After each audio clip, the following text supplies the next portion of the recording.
नमस्कार. Home minister little champs सोबत साजरा करूया गणपती विशेष. स्पेशल पार्टनर गोदरेज नंबर 1च्या या भागात मी आदेश बांदेकर आपणा सगळ्यांचं मनापासून स्वागत करतो. आज आपण ज्या वैदींना भेटणार आहोत त्यांचं नाव आहे अपर्णा पंकज पगारे आणि ज्या लिटिल चॅम्प्सला भेटणार आहोत लिटिल चॅम्प तिचं नाव आहे राशी पंकज पगारे. आणि त्याचबरोबर आजच्या भागात काय घडणार तेही बघणार आहोत. गणपती बाप्पा सगळ्यांचं सगळं चांगलं होऊ दे हे मागणं करून आजच्या भागाला सुरुवात करतो.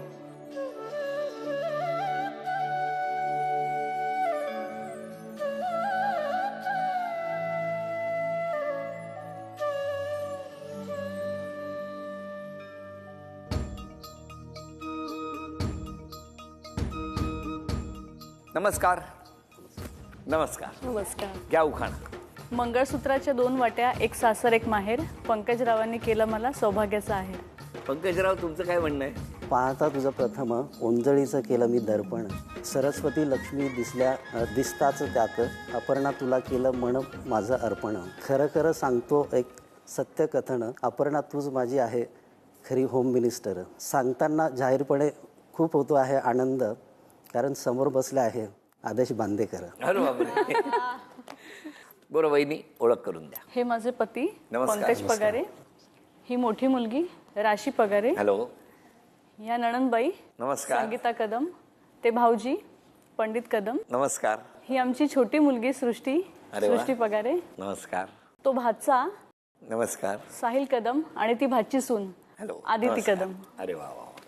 चला सगळ्यांची ओळख झाली. तुमचं बालपण कुठलं? माझं बालपण खरं तर मुंबईत, म्हणजे 5वी-6वी पर्यंत मुंबईत शिकले आणि मग नाशिकला गेले आणि तिथून पुढे सगळंच नाशिक. आणि तुम्ही पहिल्यापासून? मनमाड नाशिकच आमचं मूळ गाव. बरं राशी मला सांग, आता तू सारेगमप लिटिल चॅम्पमध्ये आहेस. आज गणपती बाप्पा घरात आहेत, काय कुठलं गाणार? गणराज रंगी नाचतो, गणराज रंगी नाचतो नाचतो, पायी घागऱ्या करीती ऋण झुण, पायी घागऱ्या करीती ऋण झुण, नाद स्वर्गी पोचतो, गणराज रंगी नाचतो नाचतो. सध्या काय करते तू? आत्ता जस्ट मी 10th पास आउट आहे आणि गाण्याच्या व्यतिरिक्त मी लँग्वेज पण शिकते, म्हणजे जॅपनीज मी शिकते आत्ता सध्या, कारण मला ॲक्च्युली जॅपनीज कल्चरचं खूप अट्रॅक्शन आहे. मला सांग, जॅपनीजमध्ये जर मला म्हणायचं असेल होम मिनिस्टरमध्ये तुमचं स्वागत, तर कसं म्हणू? तुम्हाला जर म्हणायचं असतं नमस्कार मी आदेश बांदेकर, तर तुम्ही असं म्हणू शकता की कोणी चिवा वाता शिवा आदेश बांदेकर देस. तुमचं कसं लग्न कसं जमलं? रंगपंचमीचा दिवस होता, मी माझ्या साईटवर होतो ॲक्च्युली. माझा जो होणारा साडू तो आला आणि तो म्हणे तुला मुलगी बघायची, आपल्याला बघायला जायचं. म्हटलं अरे मी साईटवर आहे, आणि तो अगदी 6-7 वाजता असा आला होता उशिरा. मी टी शर्ट आणि जीन्सवर होतो, पण तो म्हणे नाही तू अशा आहे त्या अवस्थेतच चल, आपल्याला जायचं आहे. मग ते असं सिमेंट वगैरे म्हणजे स्लॅबचं वगैरे कास्टिंग चालू होतं, त्याच्यातच तो मला घेऊन गेला. तुम्हाला माहिती होतं हे बघायला येणार आहेत? हा, बघायला येणार असं नाही, पण कुणीतरी येणार आहे जिजाजींसोबत हे माहिती होतं. मला माहिती नव्हतं की हे मलाच बघायला वगैरे येतात असं. मग काय स्लॅब बघायला येणार होते घरातला? मग हे आले. माझी बहीण आमच्या घरी आलेली माहेरी, आणि जिजाजी येणार होते, त्यांच्यासोबत कुणीतरी येणार आहे इतकंच मला माहिती होतं.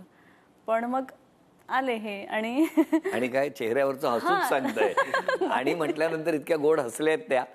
मग त्याच दिवशी होकार झाला? नाही, नंतर म्हणजे की नंतर मला कळालं की हे विचारतात आहे, आणि मग हो म्हटलं. का माहित नाही. माहित नाही. किती वर्ष झाली आता? हे 20वं वर्ष आहे. पण कसं वाटतंय छान. या कुटुंबात तुमचं कसं स्वागत झालं? खूप खुश आहे, आणि स्वागत अर्थातच खूप छान झालं. म्हणजे हे लोक तेव्हा मनमाडला राहत होते, आमचं लग्न झालं नाशिकला. मग घरी जाणं, अर्थात मी तेव्हा शिकत होते, मी 3rd इयरला होतं तेव्हा, पण घरी स्वागतही छान झालं. घरचे सगळेच अप्रतिम आहेत.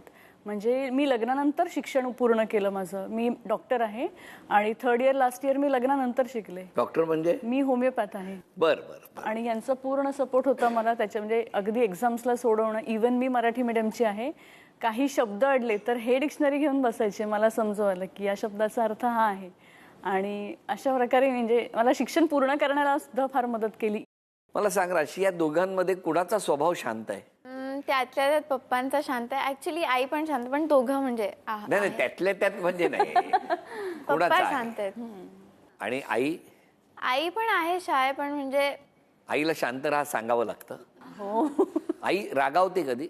हो आई रागवते, पप्पा पण दोघं रागवतात मला. दोघं मला रागवतात. पप्पांना रागवते कसं? पप्पांना रागावते का विचारतायत? नाही नाही, अशी वेळच येत नाही. आता तुमच्या दोघांसाठी खेळ आहे. समोर काही चित्र दिसतील, ती चित्र ओळखायची आणि ती अचूक ओळखली तर या माऊलीला लागू बंधू यांनी खास डिझाईन केलेली सोन्याची नथ बक्षीस म्हणून मिळू शकणार आहे. पण ते बक्षीस तुमच्याकडनं मिळेल असं वाटतंय आम्हाला. चला बघूया हे पहिलं चित्र. गोमेद आहे. गोमेद, अभिनंदन. आता हे दुसरं चित्र. इयरिंग मध्ये मोडत आहे बहुतेक. हां, पण कसले आहेत गेरी? डायमंड इयरिंग आहे. अभिनंदन. काय अभ्यास आहे हो यांचा. मोती आहेत ते, पांढऱ्या रंगाची मोती आहेत. येस. अभिनंदन, अभिनंदन. लागू बंधू यांनी खास डिझाईन केलेली ही सोन्याची नथ वहिनी तुम्हाला मिळाली. अभिनंदन.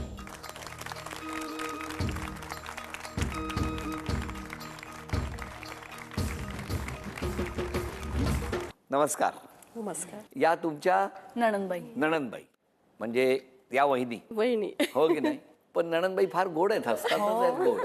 म्हणजे काय प्रश्नच म्हणजे मिटला. अगदी मैत्रिणीसारख्या. काय वहिनींबद्दल काय म्हणणं आहे? वहिनी छान आहे, अगदी बिचारी बिझी असते मुलींमध्ये खूप. अगदी लग्न झालं तिच्या शिक्षणामध्ये, संसारामध्ये, तरी पण अगदी आमच्याकडे येणं जाणं, अगदी लक्ष असतं तिचं आमच्याकडे. मग आता मला सांगा, तुमची भाची गाते आहे, हा. कसं वाटतं बघताना? खूप खूप म्हणजे खूप प्राऊड वाटतं आम्हाला. खूप प्राऊड फील हो की होतं. नाही? खूप अभिमान आहे आम्हाला. ती खुशीचा पण खूप अभिमान आहे आणि राशीचाही फार आहे. ही खुशी. आम्ही ऍक्च्युली सृष्टी. तिला घरी खुशी मला म्हणतो, पण खरं ती तर दोन सृष्टी. नावं आहेत. मला एक सृष्टी आणि खुशी. एक तर म्हणजे आधी माझं ठरलं होतं की सृष्टी नाव ठेवायचं, पण हिला असं वाटत होतं की माझं नाव खुशी पण असावं, म्हणून खुशी पण आहे. राशी खुशी. नाही, आपण ऍक्च्युली प्रेग्नेंट असतानाच आम्ही तिचं नामकरण करून दिलेलं होतं. राशी असल्यामुळे ती खुशी. अरे वा. खुशी, कसं वाटतंय तुला? ताई एवढं छान गाते आहे तर. मला खूप छान वाटतं आणि मला पण तिचं खूप म्हणजे अभिमान आहे. मला तिचं प्राऊड फील तू होतं कितवीत तिचं. आहेस? मी 6th मध्ये. तुला गाण्याची आवड आहे? हो, म्हणजे मी पण गाते मग तिच्यासोबत. ऐकव ना काहीतरी आम्हाला.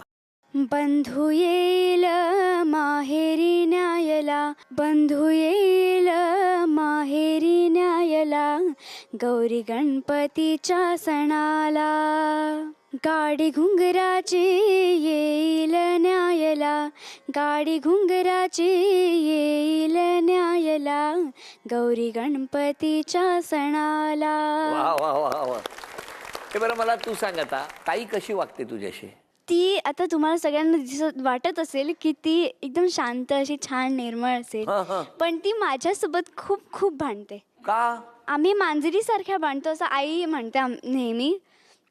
आणि काय माहिती, आमच्या छोट्या छोट्या गोष्टींवरती सुरूच असतं पण भांडण. जेव्हा दोघींचं भांडण होतं तेव्हा जिंकतं कोण? ती जिंकते, ती तू. जिंकते. म्हणजे लहान मांजर जास्त ऍक्टिव्ह आहे, हो ना? म्हणजे ती ठीक आहे, ती भांडते माझ्यासोबत, पण ती ऍट द एंड ओकेच म्हणते, फक्त ऐकून घेते ती कधी बरं, कधी. पण भांडताना मारामारी नाही ना करत? करतो आम्ही, काही वेळेस करतो. मग आई कोणाची बाजू घेते अशा वेळेला? कोणाचीच नाही. दोघींचं म्हणणं असतं आई तुझीच बाजू घेते आणि हिचं हो, म्हणजे तुझीच बाजू आई घेते. आणि खरं कोणाचीच बघायला गेलं बाजू तर ती घेत नाही, कोणाचीच पण- बाजू घेतलेली हा. नसते. आणि बाबा? पप्पा तर नेहमी तिच्या पप्पा बाजूने. नेहमी माझी बाजू घेतात. मग पप्पा पार्शियलिटी करतात? खरं तर मी नेहमी बरोबर असते म्हणून ते माझीच बाजू घेतात. हो ग बाई. मी नेहमी बरोबर असते म्हणते. बरं, आता मला सांग, इथे कसं काय वाटतंय तुला? या दोघी आज खेळात आहेत, काय म्हणणं आहे तुझं? मला खूप छान वाटतं आणि मी एक्सायटेड अजून हो ना? की आईला काय रिवॉर्ड्स भेटतात. नमस्कार सर. मामा आणि मामींबद्दल जर मी सांगितलं तर जेव्हा राशी आणि खुशीच्या वयाचा मी होतो तेव्हा व्हॅकेशन्सला मामा मामी मला घ्यायला यायचे. तर लहानपणापासून मी त्यांच्यासोबत राहायचो. म्हणजे मामाला आणि मामीला एकदम छोट्या गोष्टीपासून स्ट्रगल करताना आम्ही लोकांनी पाहिलं आहे. बरोबर. आता ना तुला जसं एक्साइटमेंट आहे ना तसंच आहे. या दोघींपैकी कोण जिंकणार आता ठरणार आहे या खेळात. बघूया. हा, ओके, बघू. छोटासा खेळ आहे. टाळ आहेत आणि टाळ बांधायचे आहेत, बरोबर. तुमच्या दोघींपैकी कोण जास्त टाळ बांधणार ते आपण बघणार आहोत एका मिनिटामध्ये. 1 2 3.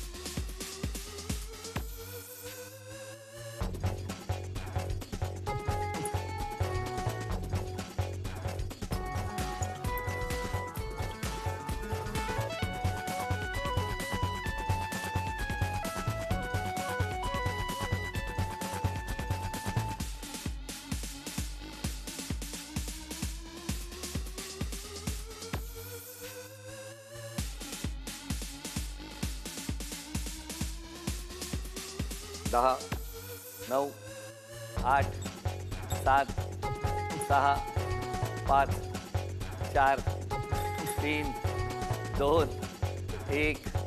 वेळ संपली. नणंदबाईंचा उत्साह एकदम वाढला आहे. बघूया तुमच्याकडे किती टाळ झालेत बघू. 1 2 3 आणि तुमच्याकडे 1 2 3 4. अभिनंदन. झी मराठीकडून हे चांदीचं नाणं तुम्हाला मिळालं. अभिनंदन. झी मराठीकडून हा बाजूबंद तुम्हाला मिळाला. अभिनंदन. आणि लागू बंधू यांच्याकडून हे गिफ्ट वाउचर. बरं मला सांग, आज सॉरी म्हणायचं असेल, क्षमा मागायची असेल तर कोणाची माग? सृष्टीला म्हणायची इच्छा, कारण सकाळीच आमचं भांडण झालं आणि मी तिला सॉरी नाही म्हणाले तर सॉरी. सकाळी भांडण कशावरून झालं? असं काही स्पेसिफिक रिझन नसतं त्याला, उगाचच आम्ही भांडू शकतो. उगाचच भांडू शकता?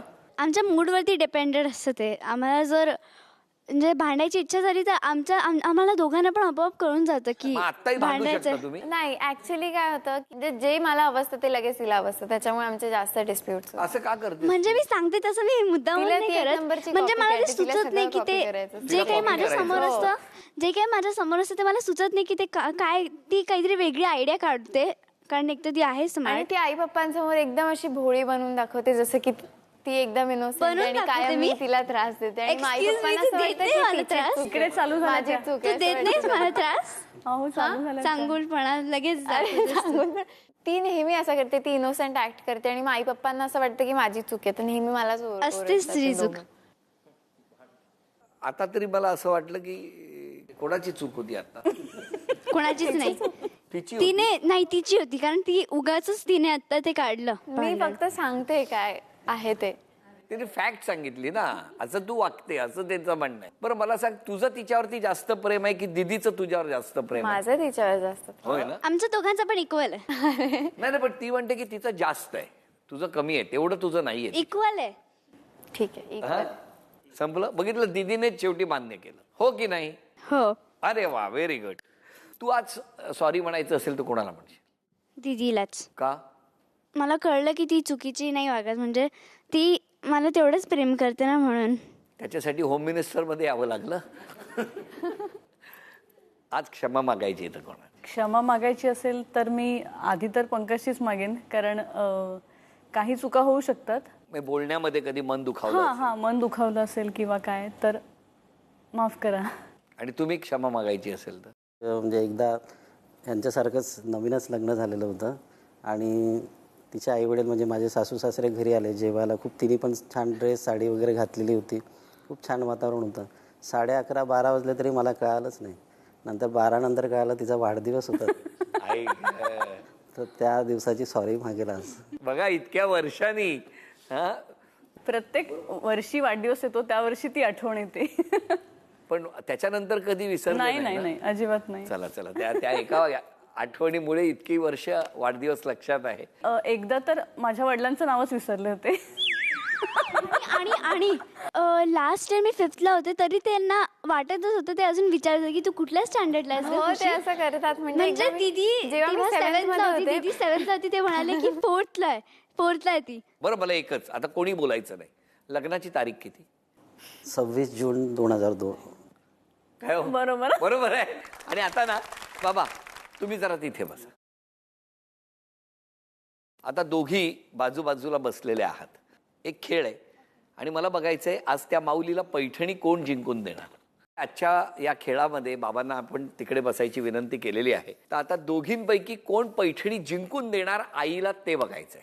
सगळ्यात आधी हा खेळ पूर्ण कोण करणार तेही बघणार आणि ज्या खेळ पूर्ण करणार त्यांना तो मान मिळणार, आईला पैठणी मिळवून द्यायचा. काय वाटतं कोण जिंकून देईल? मी जिंकेल. असंख्य तुकडे आहेत आणि ते चित्र व्यवस्थित जुळवायचंय. दोघींमध्ये सर्वात आधी हा खेळ जे कोणी पूर्ण करणार त्या जिंकणार आहेत. चित्र बघा आधी. 1 2 3 वेळ सुरू झाली.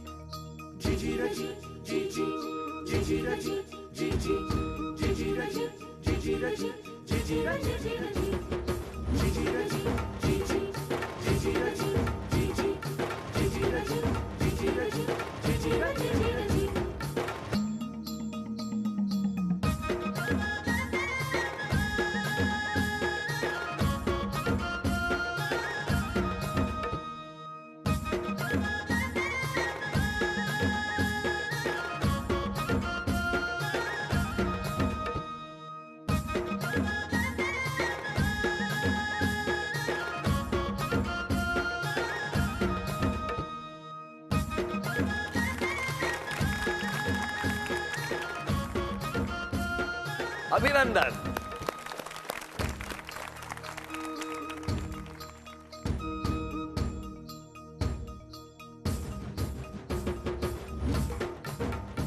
अभिनंदन.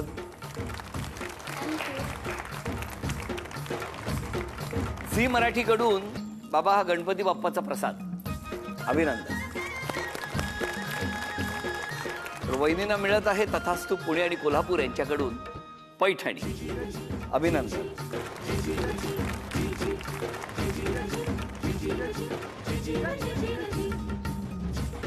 राशी आणि सृष्टी या दोघींनाही शुभेच्छा, या कुटुंबाला शुभेच्छा. आणि उद्या अनंत चतुर्दशी.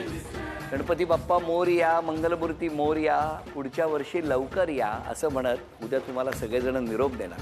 बाप्पा तुमच्या चरणी आम्ही सगळे नतमस्तक होतो आणि आजचा भाग इथेच संपवतो. गणपती बाप्पा मोरया, मंगलमूर्ती मोर.